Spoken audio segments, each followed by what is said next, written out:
उस दिन इन लोगों ने तय किया कि आज उस हॉल के अंदर द्रौपदी का चीरहरण करेंगे। उन लोगों ने, इन कौरवों ने तय किया कि आज हम जनतंत्र का, भारतीय जनतंत्र का चीरहरण करेंगे। पूरी प्लानिंग करके आए थे। उसने तय किया कि मैं असली वोटों के ऊपर उनको ठप्पे मार मार के, डिफेस कर करके उनको इनवैलिड घोषित कर दूंगा और हारे हुए को जिता दूंगा। अब वहां पे श्री कृष्ण जी पहुंच गए द्रौपदी का चीरहरण रोकने के लिए। उस कमरे में दिखाई नहीं दिए किसी को, दृश्य थे, लेकिन थे वहां पे। आप लोगों ने अगर वीडियो में देखा हो, वीडियो में वहां जितने बीजेपी वाले मौजूद थे सारे कह रहे हैं कैमरे ऑफ करो, कैमरे। देखिए आपने वीडियो, सारे चिल्ला रहे हैं कैमरे ऑफ करो, कैमरे ऑफ करो। कैमरे ऑफ क्यों नहीं हुए? श्री कृष्ण जी वहां मौजूद थे, उन्होंने कैमरे ऑफ किए। इन्होंने पूरी कोशिश करी कैमरे ऑफ करने की। उस दिन कैमरे ऑफ नहीं हुए। ये कोई संयोग नहीं है, ये ऊपर वाले का इशारा है, ऊपर वाले का हस्तक्षेप। इतनी बड़ी दुनिया की सबसे बड़ी पार्टी जो पूरे दुनिया के अंदर, हम तो सबसे बड़ी पार्टी, सबसे बड़ी पार्टी को 5 मिनट के अंदर भगवान ने पूरे देश के सामने बेनकाब कर दिया।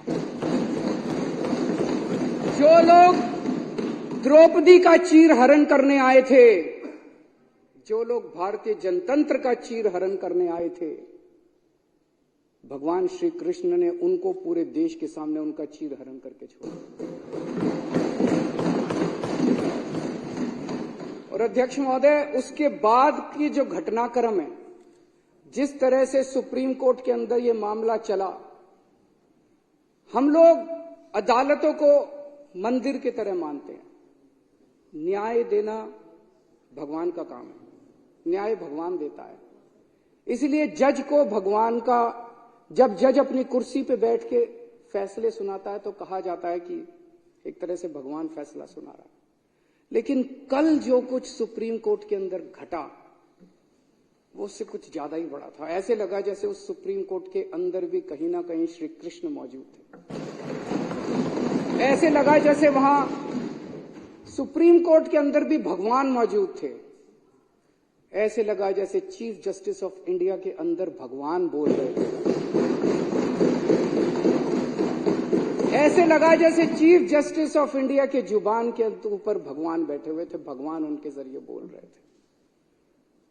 तो ये जो कल पूरा घटनाक्रम हुआ, वो ये दिखाता है कि अब हम, सबसे पहले तो सुप्रीम कोर्ट का बहुत बहुत शुक्रिया, इस सदन के माध्यम से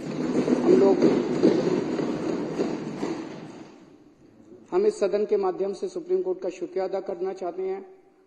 उस पूरी बेंच का शुक्रिया अदा करना चाहते हैं। खासकर चीफ जस्टिस ऑफ इंडिया का शुक्रिया अदा करना चाहते हैं, जिन्होंने इतने कठिन समय के अंदर हमारे देश को, जनतंत्र को बचाने का काम किया। आज पूरे देश के सामने भगवान ने बेनकाब करके एक साफ साफ मैसेज दे दिया। भगवान ने, बीजेपी चुनाव जीतती नहीं है, बीजेपी चुनाव चोरी करती है। पूरे देश के सामने सबने वीडियो देखा है, सबने किस तरह से सुप्रीम कोर्ट का आदेश सुना है, सबने पूरे पिछले 1 महीने के घटनाक्रम ने पूरे देश के सामने इस पार्टी का चीरहरण करके छोड़ दिया कि बीजेपी चुनाव जीतती नहीं है, बीजेपी चुनाव चोरी करती है। ये कोई संयोग नहीं है कि एक छोटा सा चुनाव, चंडीगढ़ के मेयर का चुनाव क्या होता है, कुछ भी नहीं होता। हमने तो ऐसे सोचा था उस दिन कि ऐसे ही हो जाएगा। हमें तो एक छोटे से चुनाव ने पूरे देश के अंदर सारे देश को हिला दिया। कुछ ना कुछ तो भगवान बताने की कोशिश कर रहे हैं, संदेश देने की कोशिश कर रहे हैं। तो भगवान का संदेश है, मैं आ गया हूं।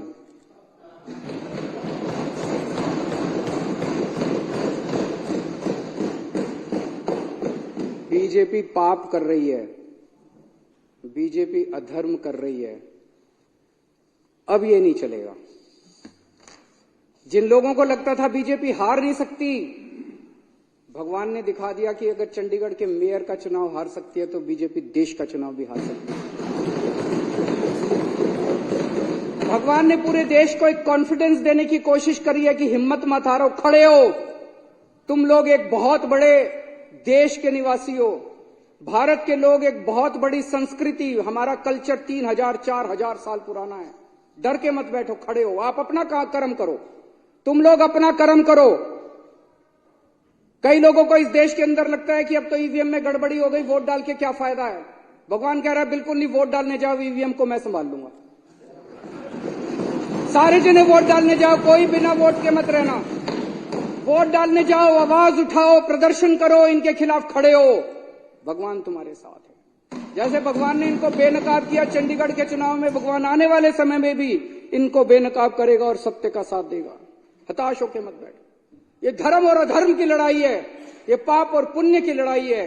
अब आप लोगों को तय करना है कि आप धर्म के साथ हो कि आप अधर्म के साथ हो, आप पाप के साथ हो कि आप पुण्य के साथ हो। जब पांडवों को वनवास जाना पड़ा तो एक बार तो लगा कि अधर्म जीत गया। जब भगवान राम को वनवास जाना पड़ा एक बार तो लगा कि अधर्म जीत गया। जब दुर्योधन का राज्य आया, जब कंस का राज्य आया, जब रावण की अति हुई तो एक बार तो लगा कि अधर्म जीत गया, लेकिन अंत में तो धर्म जीता। आज भी जब चारों तरफ बीजेपी का अधर्म फैला हुआ है तो एक बार लगता है कि अधर्म जीत गया। ऐसे लगता है ना कई बार, ये तो हार ही नहीं रहे जी, ये तो एक बार लगता है धर्म जीत गया, लेकिन धर्म जीतेगा, अंत में धर्म जीतेगा। जो जो धर्म के साथ हैं, जो जो देशभक्त हैं, जो जो पुण्य के साथ हैं, जो जो लोग भगवान राम के भक्त हैं, जो जो शिव जी के भक्त हैं, जो जो हनुमान जी के भक्त हैं, जो जो श्री कृष्ण के भक्त हैं, वो देश के साथ हैं और बीजेपी के खिलाफ हैं।